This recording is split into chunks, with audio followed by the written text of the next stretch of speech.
Le monde se moque de nous à cause du manque de puissance. Mais la bonne nouvelle, c'est que la puissance est déjà là, la question, c'est simplement comment la manifester. Et ce soir, je veux te montrer comment manifester la puissance. Je veux voir qui a faim ici. Je ne sais pas qui a faim, mais je veux montrer à quelqu'un comment manifester la puissance. Je n'ai pas tout vu, mais j'en ai vu une mesure. Crois-moi, je connais quelque chose sur ce sujet. Je vais simplement les lister. La première chose qui provoque la puissance, c'est la connaissance par révélation.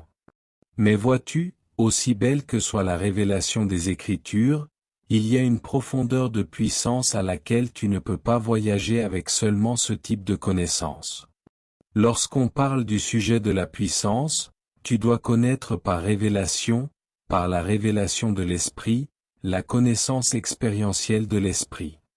Quand Dieu veut t'introduire dans la puissance, il commence à chuchoter des choses à ton esprit. Ce sont ces chuchotements qui t'emmènent dans des sphères de compréhension exclusives.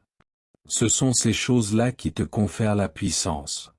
Quand tu lis l'Écriture et qu'on parle des sages, on ne les appelle pas sages parce qu'ils ont accumulé des faits. Non.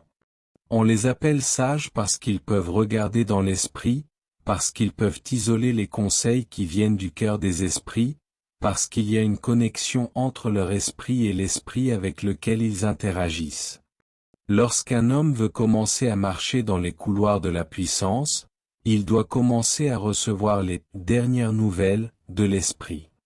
Ce sont ces connaissances par révélation, exclusives, de Dieu, qui communiquent la puissance. Si tu vas dans un endroit pour mener un combat spirituel, et que tout ce que tu as, c'est il a dépouillé les principautés et les puissances, il en a fait un spectacle public. Si tout ce que tu as, c'est nous pouvons prier en son nom, nous pouvons chasser les démons, tu accompliras quelque chose, mais tu ne feras pas grand-chose. Parce que si l'esprit qui gouverne cet endroit cache de toi la source de sa puissance, tu vas lutter. Tu peux prier là pendant 7 jours, rien ne se passera. Tu peux prier là pendant 14 jours, rien ne se passera. Mais au moment où tu entres dans ce lieu et que le Saint-Esprit te dit à l'intérieur, tiens-toi au milieu et dis, Jésus, cela, ce n'est pas dans un manuel, ce n'est écrit dans aucun livre, c'est un chuchotement. C'est cela qui rend les hommes invincibles. Tu sais ce que dit Habacuc, dans Habacuc 3 verset 2, verset 3 et verset 4? Il nous dit quelque chose. Il dit, j'ai entendu parler de toi, j'ai entendu ton discours, et j'ai eu peur, ô Éternel. Réveille ton œuvre au milieu des années, fais-la connaître, dans la colère, souviens-toi de la miséricorde. Puis au verset 3, il dit, Dieu vient de Téman, le Saint vient de la montagne de Paran, sa gloire couvre les cieux, et la terre est pleine de sa louange. Ce qu'il décrit là, ce ne sont pas des choses écrites dans des livres, ce sont des choses révélées. Les dimensions d'au-delà, les sphères d'outre-monde lui ont été ouvertes. Alors il commence à parler, il devient commentateur. Ce qu'il dit là, ce n'est pas une citation d'un autre prophète, il parle des nouvelles fraîches qu'il y arrive du ciel. Il dit, le Seigneur est descendu de Téman, le Saint est venu des montagnes de Paran, sa gloire a couvert les cieux, et il continue à voyager plus profondément. Au verset 4, il dit, sa splendeur est comme la lumière, des rayons sortent de sa main, et c'est là que se cache sa force. Là se trouve la cachette de sa puissance. La puissance est cachée. Ce n'est pas une chose publique. Quand tu veux marcher dans la puissance de Dieu, il doit y avoir des dévoilements, des révélations qui viennent vers toi. Ceux qui marchent dans la puissance te le diront, tu peux avoir 10 personnes devant toi, à qui tu veux administrer le ministère. La raison pour laquelle tu as un taux de réussite de 100%, ce n'est pas parce que tu es venu avec un manuel doctrinal.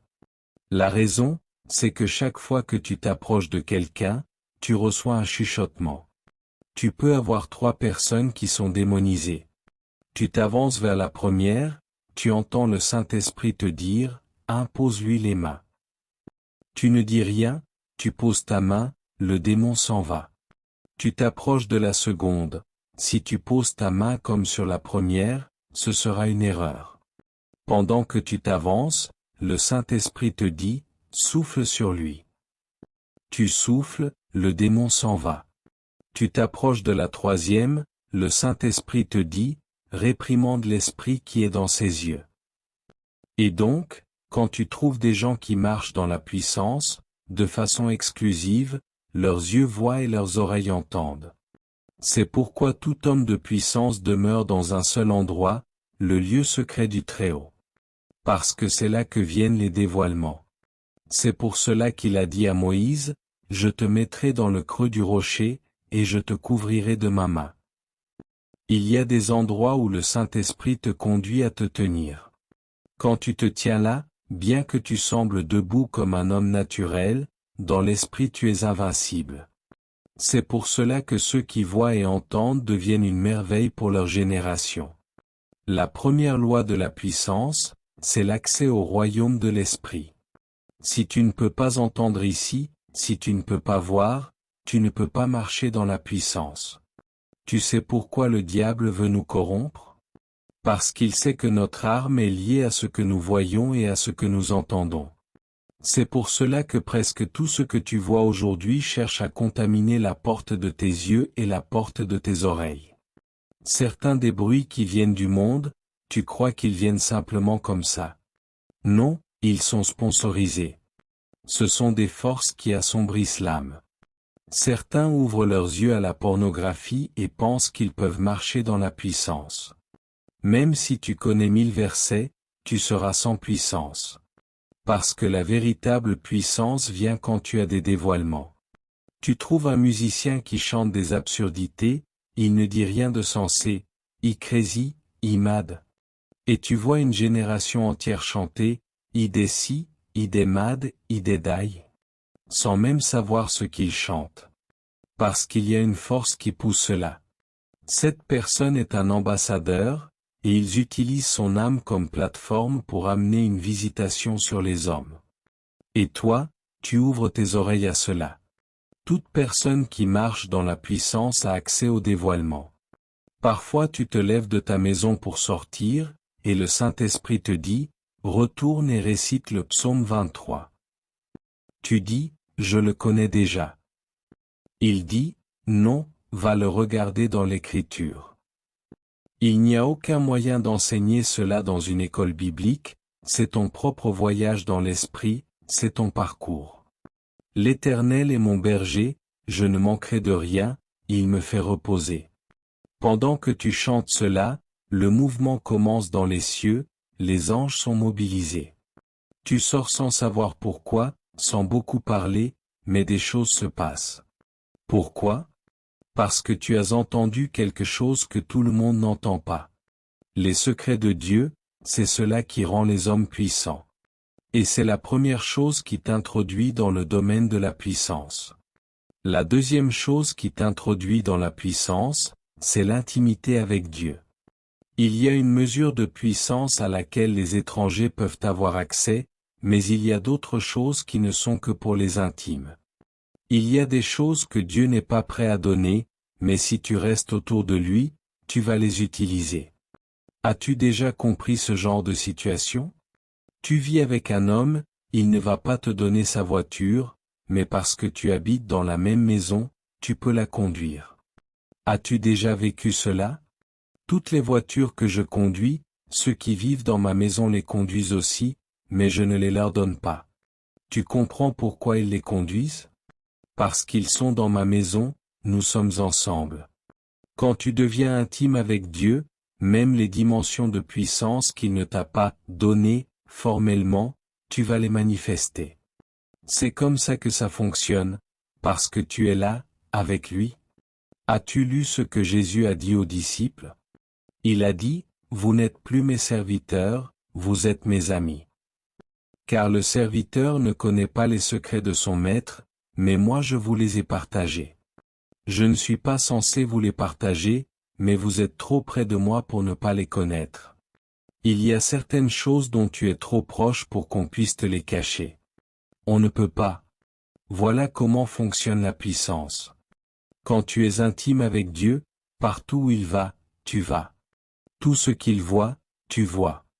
Et tout ce qu'il manipule, tu peux le manipuler. C'est pourquoi certains hommes opèrent sur la terre comme des dieux, c'est le produit de l'intimité.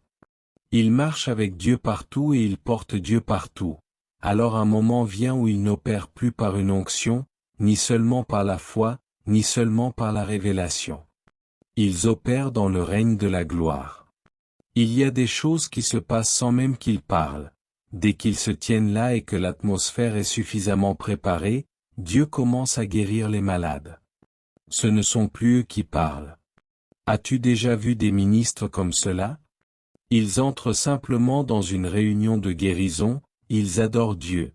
Et quand Dieu commence à se mouvoir, Dieu ne peut pas voir les malades et ne pas les guérir. Ils n'exercent pas nécessairement leur foi, ils portent juste trop de Dieu. Ils sont trop intimes avec Dieu. Alors, quand ils sont là, parce que Dieu est là, tellement de Dieu est présent que des choses commencent à se produire, même eux ne savent pas tout. Il faut que tu viennes leur dire ce que Dieu a fait. Pasteur, quelqu'un vient de se lever de son fauteuil roulant ici. Vraiment? Que s'est-il passé? Il l'apprend en même temps que l'assemblée. Mais il est venu avec trop de Dieu. C'est le niveau où les chrétiens sont censés marcher, parce que nous n'avons pas seulement été envoyés, nous avons été appelés à être avec lui avant d'être envoyés, Matthieu 4. Donc, quand nous sortons, fortifiés par l'intimité, il y a des choses que notre niveau de révélation ne suffit pas à gérer, mais elles se feront quand même. Il y a des choses que notre foi ne peut pas porter, mais elles se feront quand même. C'est pourquoi, au centre de la puissance, il y a l'intimité. Va étudier la Bible, de la Genèse à l'Apocalypse. Quiconque tu vois manifester la puissance était un ami de Dieu. Ils étaient tellement proches de Dieu, tellement intimes. Tu sais quel est notre problème?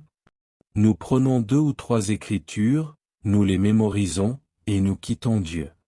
Quand les défis viennent, nous invoquons ces versets, nous les lançons sur les problèmes et nous attendons de voir ce qui se passera.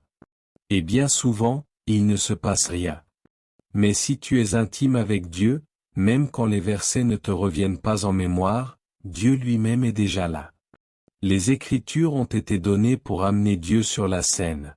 Mais toi, tu as déjà amené Dieu. Alors tout ce qui devrait arriver quand la révélation est en mouvement va quand même arriver. Parce que tu es venu avec Dieu, tu es venu avec sa plénitude. Et parce que tu es venu avec sa plénitude, il ne peut pas se renier lui-même. Quand il voit les malades, il répond. Quand il voit les cœurs brisés, il agit. Quand il voit les sans secours, il intervient, parce que c'est sa nature. Et ton travail, c'est simplement de le porter.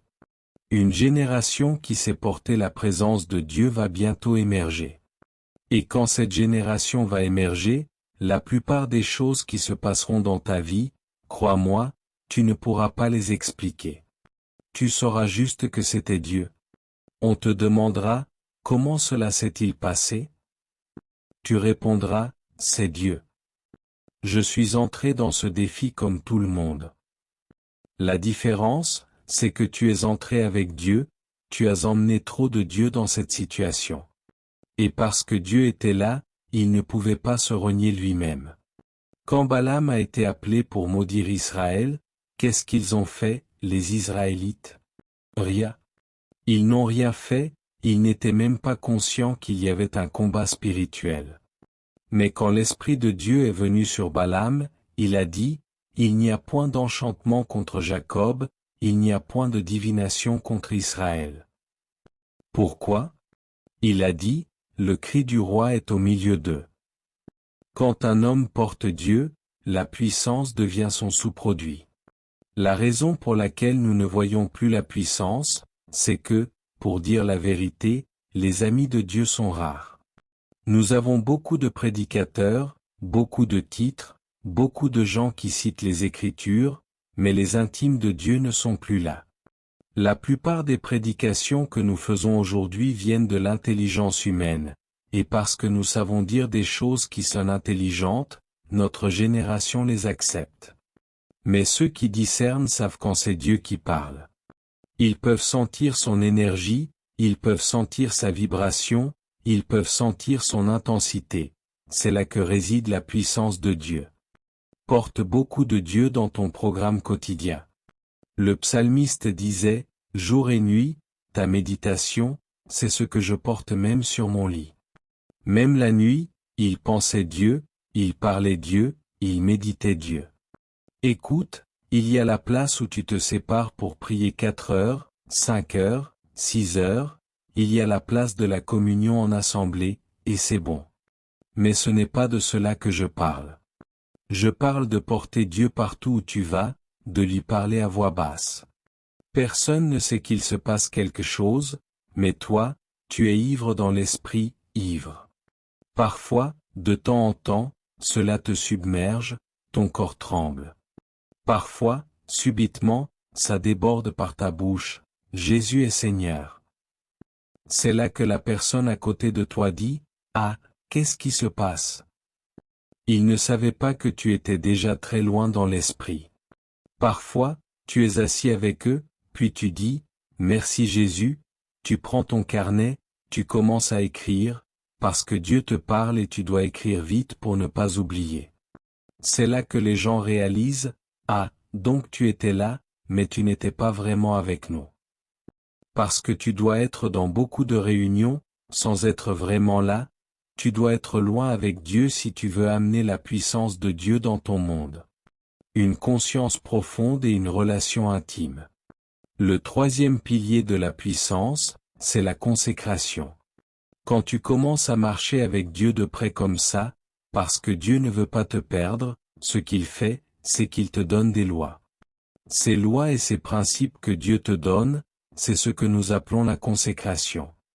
Vois-tu, quand on enseigne dans une assemblée générale comme celle-ci, on peut te dire, jeûne, prie, donne, étudie la parole.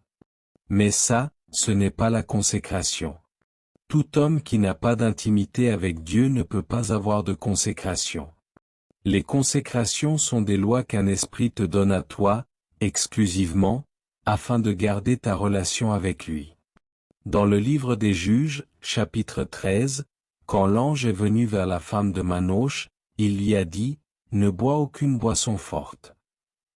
Et il a ajouté, dans Juges 13 verset 5, que lorsqu'enfant sera né, le rasoir ne passera point sur sa tête. Ce n'était pas une doctrine pour tous les enfants d'Israël, c'était une consécration pour la mère de Samson et pour Samson lui-même. Samson allait au temple comme tous les croyants de son temps. Il offrait des sacrifices comme tous les autres. Mais le jour où Samson coupe ses cheveux, c'en est fini, parce que là, il a violé une loi personnelle que l'Esprit lui avait donnée.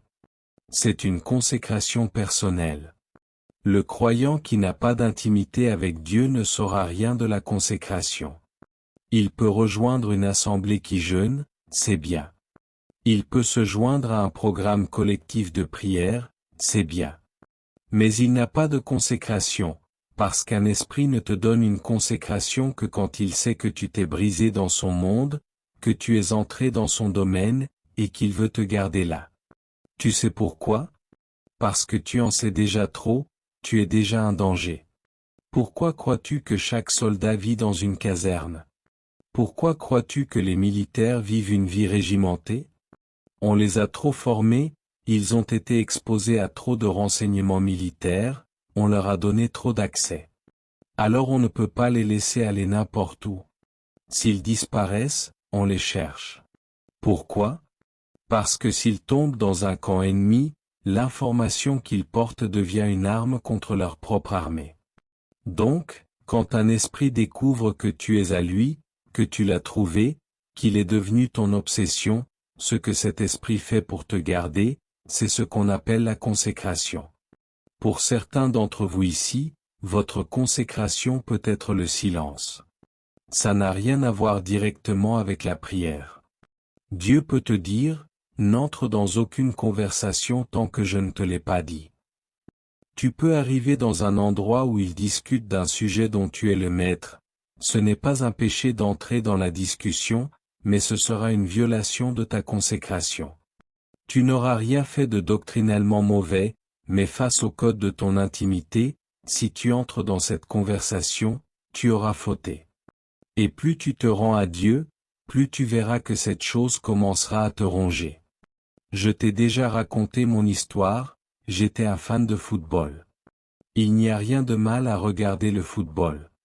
Je peux te l'enseigner en tant que chrétien et te dire d'exercer une certaine modération, mais je ne peux pas venir te dire que regarder le football est un péché, ce serait très faux.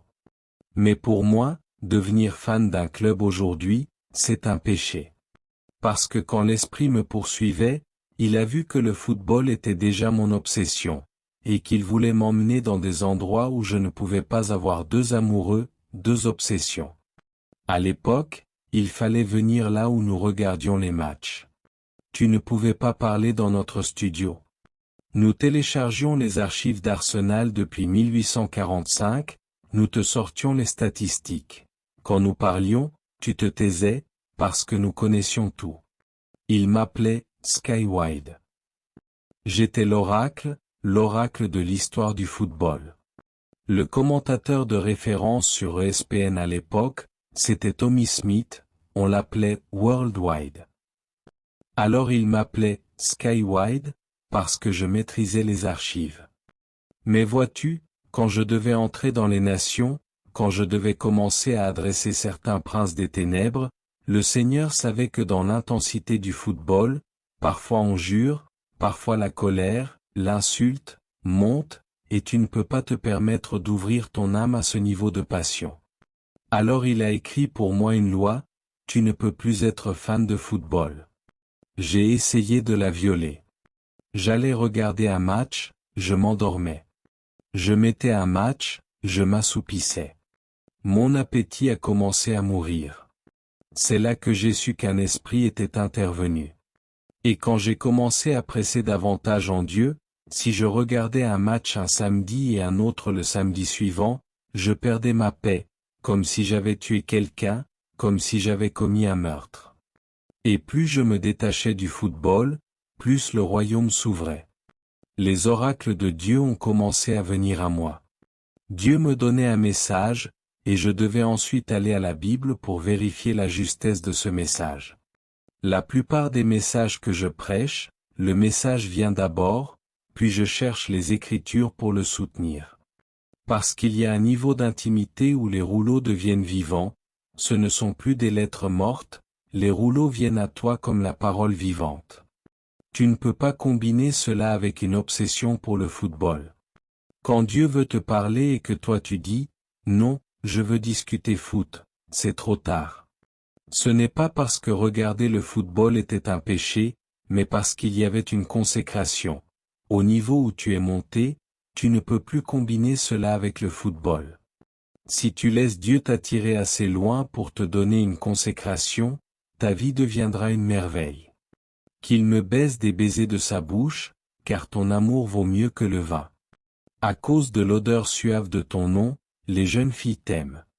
Nous ne nous souviendrons plus des plaisirs du vin, mais nous nous souviendrons de l'intimité que nous avons eue avec notre Dieu, quand nous sommes entrés dans sa chambre nuptiale. Il y a des choses qui ne sont pas pour le public, ce sont les chuchotements de Dieu. Et quand Dieu commence à te chuchoter des choses, Dieu crée autour de toi une circonférence. Il y a des amis que tu ne peux plus avoir, des lieux où tu ne peux plus aller, des associations auxquelles tu ne peux plus appartenir. Pas parce que ce serait un péché en soi, mais parce qu'il y a un code qui t'a été confié. Et si tu risques, tu vas le perdre, et ce sera une grave erreur. Parce qu'à ce niveau, certaines choses que tu feras pourront amener Dieu à te retirer. Tu sais, la grâce a des niveaux. Si tu comprends la grâce, tu sauras qu'il y a un niveau où, si tu violes Dieu, la grâce insistera pour que tu sois retiré, pour que tu sois tué. Parce que si on te laisse là, tu pourrais être éternellement perdu.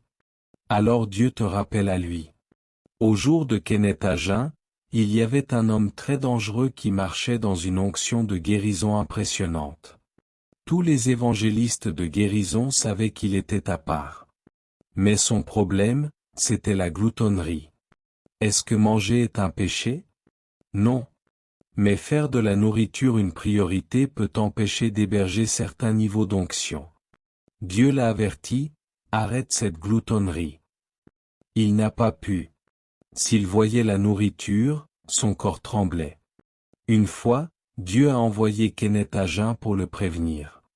Kenneth est parti le trouver, l'a prévenu, mais il n'a toujours pas arrêté.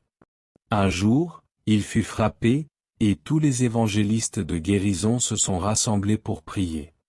Kenneth se dirigeait vers l'autel pour se joindre à eux, et le Saint-Esprit lui a dit, « Non, il ne se relèvera pas. Je t'avais dit de l'avertir, il n'a pas écouté. » C'est la grâce à l'œuvre. Dieu doit te reprendre à lui pour que ses oracles et son témoignage dans ta vie ne soient pas sabotés. Nous enseignons la consécration à un niveau de maternelle.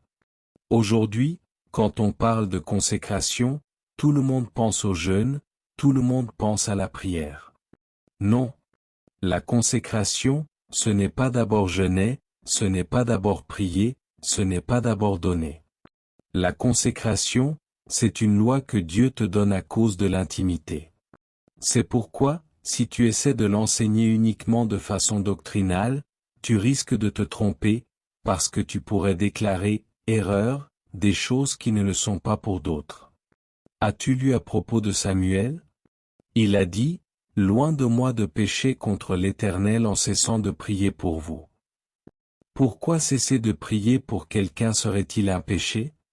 À cause du niveau où il était arrivé. Samuel était devenu un radar sur Israël, un système. Quand Saul poursuivait David, dès que David entra à Naïoth, à Rama, toute l'atmosphère devint sûre. Samuel n'était pas seulement une personne, il était une couverture. Dieu l'avait établi comme protection, et s'il ne priait pas, Israël était exposé. Pour lui, la prière était une loi. Alors, lorsque certains te disent que la prière est leur consécration, ils parlent depuis le lieu de leur intimité. Mais parce que nous savons que les gens que nous formons sont encore des enfants, nous généralisons la consécration. Si chacun de nous commence à bâtir une intimité réelle avec Dieu, et que j'appelle 10 personnes, chacune me donnera 10 lois différentes. Quelqu'un me dira que sa consécration, c'est que toute somme d'argent qui entre dans sa main, 50% doivent aller à Dieu. Il n'y a aucun enseignement biblique qui en fasse une obligation pour tous, mais c'est sa loi. Dieu lui a donné cette loi. Un autre me dira que chaque mois, les 6 premiers jours, il n'a pas le droit de sortir, il doit attendre devant le Seigneur et écrire les noms de tous les pays d'Afrique de l'Ouest pour prier pour eux. Est-ce une doctrine? Non, c'est une consécration, en raison de son rang dans l'esprit, à cause de la puissance qui lui a été confiée. Un autre me dira, Dieu m'a dit que chaque semaine, je dois aller dans au moins 3 hôpitaux pour prier pour les malades. Est-ce un péché si tu ne vas pas à l'hôpital? Non. Mais c'est une loi que Dieu lui a donnée. Si notre christianisme doit entrer dans le seuil de la puissance, un des signes, ce sera que Dieu commencera à nous donner des consécrations. Et ces consécrations deviendront tes secrets. Certains d'entre eux, tu ne pourras pas les partager. Le jour où tu les raconteras au public, ce sera un tabou, et parce que tu l'auras exposé, Dieu peut te rappeler à lui. Parce que ce n'est pas un message pour le public, c'est un chuchotement d'intimité, afin que tu puisses héberger certains niveaux de puissance. Job a dit, « J'ai fait un pacte avec mes yeux, et je ne regarderai pas une vierge. » Ce n'est pas une loi générale, c'est une consécration personnelle que Dieu lui a donnée. À cette époque où les gens se mariaient comme ils voulaient, pas Job, il avait une loi. Même quand sa femme est venue dire des choses insensées, il n'a pas eu la possibilité de la renvoyer, parce que pour lui, il y avait une consécration autour des femmes. Et à cause de cela, il est devenu le plus grand de tous les hommes de l'Orient. La Bible dit que quand Job parlait, sa voix était comme la pluie. Quand il terminait de parler, personne d'autre ne disait plus rien. Il était le cardinal de l'Orient. Comment est-il entré dans ce niveau de puissance? Par le poids de sa consécration. À mesure que tu progresses avec Dieu dans l'intimité, tu découvriras qu'il y a des consécrations orientées vers la prière que Dieu te donnera, des consécrations orientées vers l'adoration, des consécrations orientées vers le jeûne, des consécrations orientées vers le don. Ces consécrations deviendront les piliers de ta puissance. Tu peux entrer dans un endroit où tu ne ressens pas Dieu, mais tu peux puiser dans les ressources de ta consécration. L'onction ne bouge pas, la révélation ne vient pas, mais tu dis, l'Éternel, devant qui je me tiens. C'est Élie qui tire de sa consécration. Il n'y avait pas d'onction particulière sur sa tête à cet instant, pas de mouvement visible de l'esprit, pas de nouvelle révélation, mais il savait qu'il y avait une consécration. Alors, quand il dit, l'Éternel, devant qui je me tiens, il parle à partir de la loi que Dieu lui a donnée, loi qu'il n'a pas brisée. Et c'est de la force de cette consécration qu'il déclare, il n'y aura ni pluie ni rosée pendant ces années, sinon à ma parole. Et selon sa parole, il n'y a pas eu de pluie. Parce que l'Éternel, devant qui il se tenait, garantissait sa déclaration. Quelle est ta consécration avec Dieu? Tu crois que la puissance, c'est de la théologie? Tu crois que la puissance, c'est citer 2 ou 3 versets? Non. Le chemin d'un homme spirituel est étroit, très étroit. Si tu veux marcher dans la puissance, tu ne peux pas avoir la liberté que tout le monde a. Ta vie sera contenue, canalisée, à cause de ce que Dieu a déposé sur toi. Tu regarderas ce que les hommes font, qui n'est pas un péché en soi, mais que toi tu ne peux pas faire. Et souvent, tu ne pourras même pas l'expliquer, afin de continuer à manier cette puissance. Tout l'investissement de puissance est déjà en toi, mais la mesure que tu peux exercer dépend du poids de ta consécration. La 4e chose qui produit la puissance dans le royaume, c'est la foi en Dieu. Et ce type de foi, encore une fois, n'est pas une foi théorique, c'est une foi expérientielle. Trouve des gens qui ont de la puissance avec Dieu, ils te raconteront combien d'endroits ils ont dû aller, combien de fois ils ont dû oser. Quand tu commences à exercer la foi, un moment viendra où tu ne verras pas de résultat, jusqu'à ce que la foi, pour toi, ne soit plus une affaire de réponse, mais un mode de vie. C'est alors que tu commenceras à voir la puissance.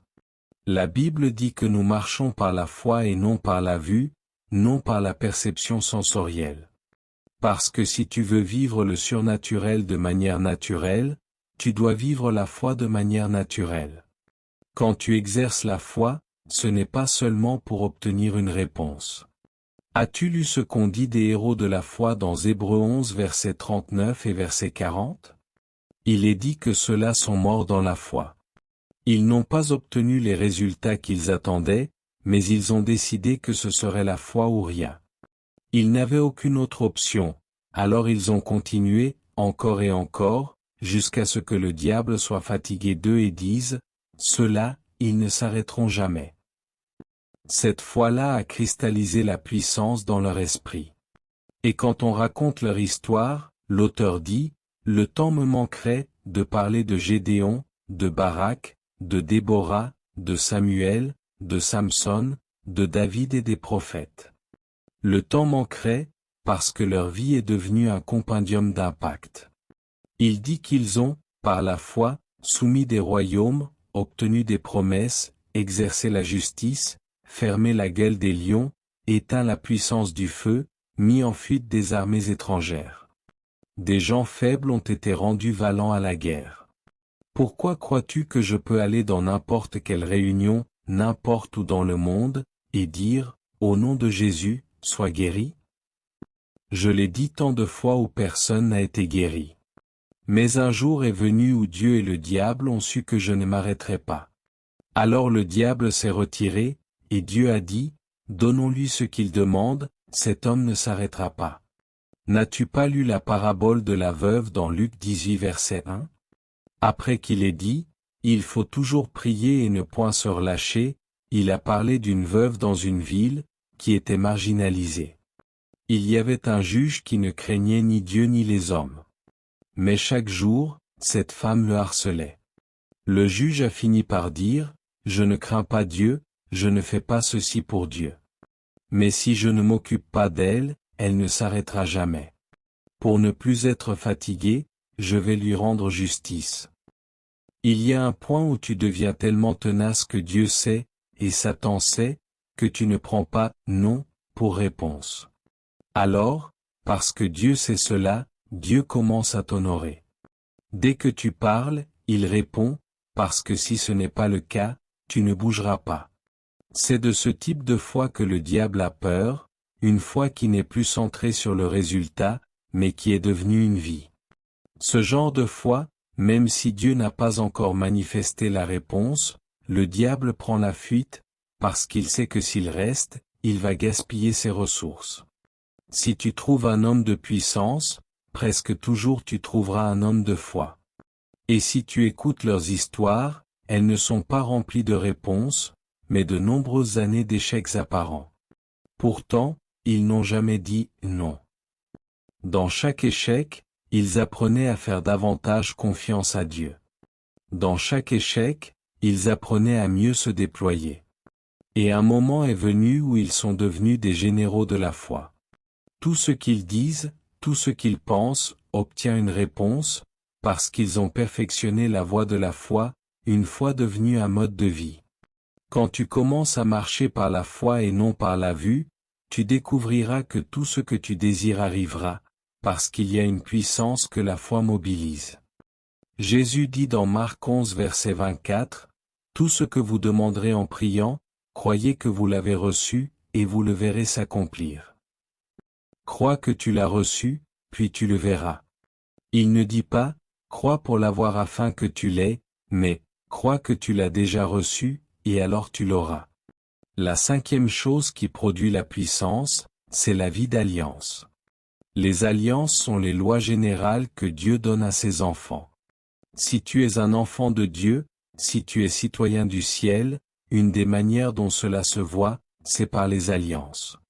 C'est pourquoi nous enseignons ces choses ici. Par exemple, la communion, la Sainte Seine que nous pratiquons, fait partie des alliances du Nouveau Testament. Il a dit, « Chaque fois que vous faites ceci, vous annoncez la mort du Seigneur. » Donc chaque fois que nous voulons activer la puissance de la mort de Christ, nous prenons la communion. Il y a une puissance enfermée dedans, parce que c'est une alliance. Jésus a établi ces choses parce que Dieu est bon. Il sait que tout le monde n'entrera pas dans le domaine de sa voix. Il sait que tout le monde n'aura pas encore l'intimité avec lui. Il sait que tous ne vivront pas une consécration personnelle. Alors il crée un ordre générique de consécration pour le corps de Christ, et il les appelle des alliances. Nous avons les alliances de dons, l'alliance de la communion fraternelle. Quand nous obéissons à ces alliances, une mesure de puissance nous est transmise, parce que la puissance est aussi enfermée dans ces alliances. C'est pourquoi tu verras dans les Écritures des choses comme « Honore l'Éternel avec tes biens et avec les prémices de tout ton revenu ». Dans Proverbe 3 verset 9, « Alors tes greniers seront remplis d'abondance et tes cuves regorgeront de vin nouveau. » C'est une alliance qui provoque l'abondance. Il y a un niveau où, dans l'intimité, la sagesse de Dieu peut te dire spécifiquement quoi faire pour prospérer. Mais si tu n'as pas encore accès à cette voie, quand tu honores l'Éternel avec tes biens, la même chose que celui qui a entendu « investis là » va voir se produire dans ta vie, parce que même si tu n'as pas entendu un ange te dire « va dans l'immobilier » ou « va dans le pétrole », il y a une alliance ouverte à tous. Jésus a dit « donnez, et il vous sera donné, bonne mesure, pressée, secouée, qui déborde, on versera dans votre sein. » Il y a des gens qui marchent dans l'abondance parce que, pendant qu'ils dormaient, un ange leur a murmuré, « Va investir en crypto-monnaie. » personne n'en parlait encore. Ils ont acheté du Bitcoin il y a 7 ans, et aujourd'hui un seul Bitcoin vaut plus de 30 000 $.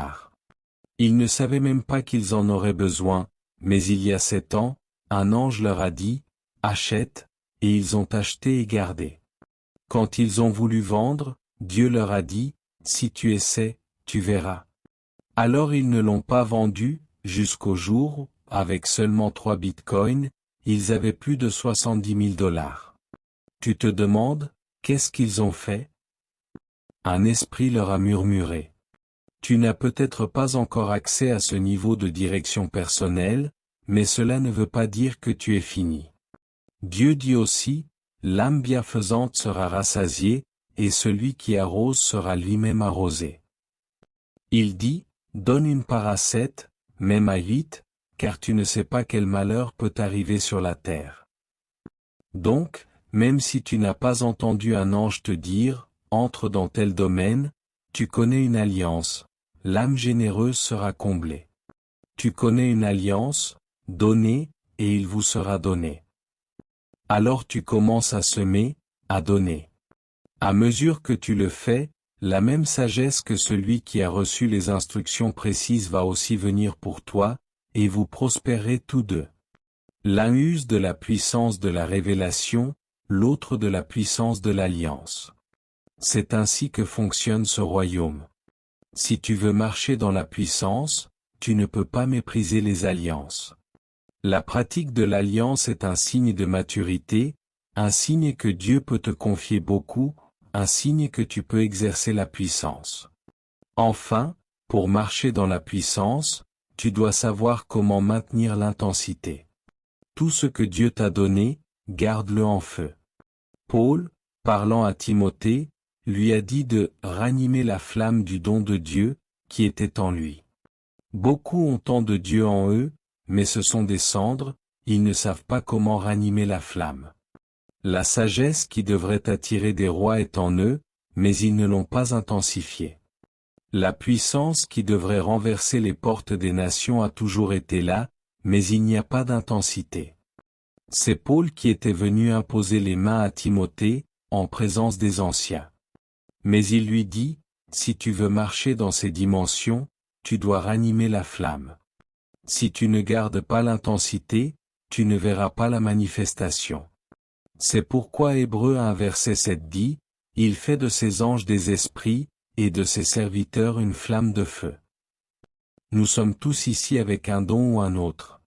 Le problème, c'est que certains sont tièdes, d'autres en feu. C'est pourquoi nous enseignons aux gens le chemin de la prière, du jeûne, de l'exercice spirituel. Pas forcément pour créer une secte ou un mouvement religieux, mais parce que nous savons qu'il y a quelque chose dans l'intensité. Si tu ne l'as pas, les mouches vont se poser sur ton repas. Chaque mouche sait qu'un plat brûlant est un territoire interdit. Quand les démons s'accrochent à toi, ce n'est pas parce que la puissance n'est pas là, c'est parce qu'il n'y a pas d'intensité. C'est pourquoi il est écrit, vous, bien-aimés, vous édifiant vous-même sur votre très sainte foi, priant par le Saint-Esprit. La foi est là, mais édifie-toi. Le mot « édifiant » signifie se charger comme une batterie. Chaque batterie dans les téléphones ici a assez de cellules pour alimenter le téléphone, mais certains téléphones sont à plat. Que fais-tu pour que ton téléphone fonctionne? Tu ne jettes pas la batterie. La batterie a la capacité, tu dois juste la recharger. Tu la connectes à l'électricité, une fois chargée, les données reviennent, les appels fonctionnent, la lampe torche s'allume. Le problème de beaucoup, c'est que leur batterie a besoin d'être rechargée. Le don de parole de connaissance est là, le don d'opérer des miracles est là, le don de parole est là, la faveur est là, la sagesse est là, mais la batterie est faible. Et parce que la batterie est faible, tu ne peux pas porter le poids de la puissance. Quand tu comprends cela, tu n'attends pas qu'on annonce un jeûne de 30 jours à l'église pour te mettre à prier. Tu n'attends pas qu'on fixe 10 jours de prière pour te réveiller. Tu peux te lever un samedi, regarder ton état spirituel, et dire, aujourd'hui, c'est pour la recharge. Tu t'éloignes de la maison pour éviter toute distraction. Ton ami peut être une distraction, ton mari peut devenir une distraction, ta femme peut être une distraction, parce que chaque téléphone a sa propre batterie. Alors tu sors, parce que tu as vérifié et tu as découvert que tu n'es plus qu'à 2%. Et si la batterie tombe à 0, le réseau sera coupé, alors que Dieu est en train de parler de ton avenir, de ton business. Pour ne pas que le réseau soit coupé, parfois tu t'isoles, et personne ne sait où tu es allé. Quand tu reviens, tout le monde autour de toi sait que l'homme qui est parti n'est pas celui qui est revenu. Tu sais ce qui arrive d'abord? Tes yeux deviennent rouges. Pas seulement une rougeur physique, il y a une rougeur spirituelle. À qui appartiennent ces yeux rouges, dit l'Écriture? À ceux qui sont ivres de vin. Il y a une rougeur Dieu qui vient quand tu es chargé. Quand les démons voient cette rougeur, ils savent. Parfois, quand tu arrives, le rayon de lumière qui est sur toi illumine le lieu. Tu entres dans un endroit, et l'honneur que tu n'as jamais reçu commence à venir. Pourquoi? Parce que la gloire a été intensifiée. La Bible dit que 8 jours plus tard, dans Matthieu 17 verset 2, Jésus prit Pierre, Jacques et Jean et les conduisit sur une montagne. C'est l'auteur de la vie, le créateur des cieux et de la terre, mais il connaissait la place de l'intensité. Il les a emmenés sur la montagne, et là, il pria. La Bible dit que, pendant qu'il priait, l'aspect de son visage changea, et ses vêtements devinrent resplendissants. Il n'avait pas besoin d'une rencontre extérieure, il était transfiguré. À ce niveau, s'il descend, les démons diront, Jésus, nous savons, Paul, nous connaissons. Il saurait. Quand tu es revêtu, tout le monde le sait. Même toi tu sais que tu n'es pas le même. Il y a des jours où je viens à cette réunion après 3 jours de séparation avec Dieu, tu le sens toi-même dans le poids de tes propres paroles. Tu les sens avant même que les auditeurs les ressentent. Et tout ce que tu fais devient volatile. Si tu veux être une merveille, garde ton intensité. Dans Lévitique 6 verset 12, il est dit, le feu brûlera sur l'autel, il ne s'éteindra point. Le sacrificateur y mettra du bois chaque matin. Dans Marc 1 verset 35, il est dit que, à l'aube, Jésus se leva pour aller dans un lieu désert, et il pria. Le butin du puissant lui sera-t-il enlevé, dit l'Écriture. Les captifs justement détenus seront-ils délivrés? Ce n'est pas moi qui parle, oui, dit l'Éternel, la capture du puissant lui sera enlevée, et le captif du tyran échappera. Dans Ésaïe 49 verset 24 au verset 26, il dit encore, je ferai manger leur propre chair à tes oppresseurs, je les enivrerai de leur sang comme de mou. C'est une méchanceté que le Seigneur réprime. Toute puissance de méchanceté, que le Seigneur les reprenne. Tout potentiel ici doit être réalisé. Toute destinée ici doit être accomplie. Les puissances de la méchanceté vont s'écrouler devant toi. Ils ont regardé vers lui, et leurs visages n'ont point été couverts de honte. Tu ne seras pas dans la honte. C'est le jour de ta visitation. Observe bien, certains d'entre vous, en 7 jours, vous entendrez des nouvelles. Je suis venu ce soir avec le bâton du jugement. Toute puissance qui te retient, quiconque se moque de ta douleur, quiconque se réjouit de ta crise, quiconque danse sur ta honte, alors que tu ne leur as rien fait, qu'ils ont simplement choisi d'être méchants, aussi vrai que l'Éternel est vivant, qu'il y ait vengeance par l'Esprit de Dieu. Qu'il y ait vengeance par l'Esprit de Dieu. Réunissez-vous, et vous serez dispersés. Prenez conseil, il sera réduit à néant. Dites une parole, elle ne subsistera pas, car Dieu est avec nous. Toute langue qui s'élève contre toi en jugement, tu la condamneras. Si Dieu ouvrait tes yeux, tu verrais combien les hommes peuvent être méchants. Écoute, nous ne sommes pas des tueurs, nous prêchons l'évangile du salut afin que beaucoup viennent à la connaissance de la vérité. Mais il y a des personnes qui ont fait alliance avec les ténèbres, et qui se sont jetées, disant, sur nos cadavres, il faut que 20 innocents meurent. À cause de la méchanceté d'un seul homme, c'est une abomination parmi les hommes. Ta lumière brillera en cette saison. Ta lumière brillera, au nom de Jésus.